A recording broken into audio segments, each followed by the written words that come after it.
មេបញ្ជាការទី2យុទ្ធភូមិភាគទី5ដឹកនាំក្រុមការងារចុះទស្សនកិច្ចសិក្សាការងារកសាងពង្រឹងអង្គភាពរឹងមាំលើគ្រប់វិស័យ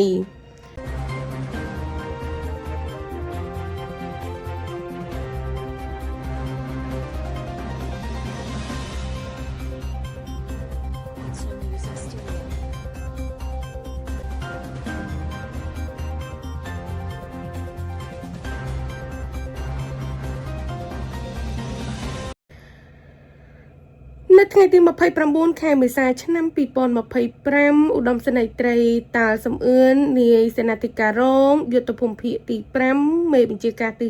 2បានអញ្ជើញដឹកនាំនីតិហ៊ានចំណុះទី2ចុះធ្វើទស្សនកិច្ចសិក្សាការងារកសាងពង្រឹងអង្គភាពរឹងមាំលើគ្រប់វិស័យរបស់អង្គភាពរចនាតូចលេខ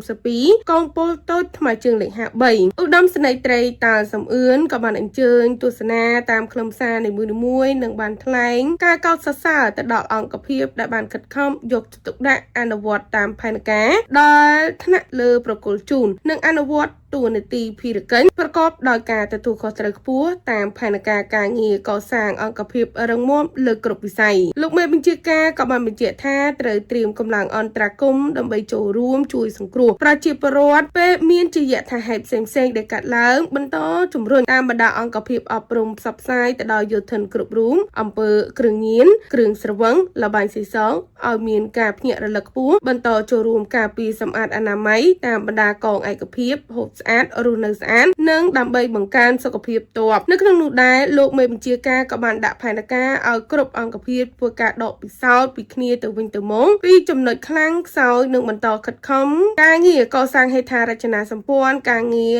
បង្កើនផលនិងចិញ្ចឹមសត្វបន្ថែមលើគោលរបបហូបប្រចាំថ្ងៃសម្រាប់កម្លាំងជួរមុខនិងកម្លាំងត្រៀមក្នុងទីតាំងក៏ដូចជាគ្រួសារយោធិនក្នុងអង្គភាពនិងមួយចំនួនលើតម្រូវការលក់នៅទីផ្សារសន្សំថវិកាកសាងក្នុងអង្គភាពរបស់ខ្លួនជាចុងបញ្ចប់ឧត្តមសេនីយ៍អធិបតីក៏បានឧបត្ថម្ភដល់កម្មវិធីនៅថវិកាមួយចំនួនផងដែរផ្សាយដោយអង្គភាពគេហទំព័រប្រមាញ់ជីដែន TV News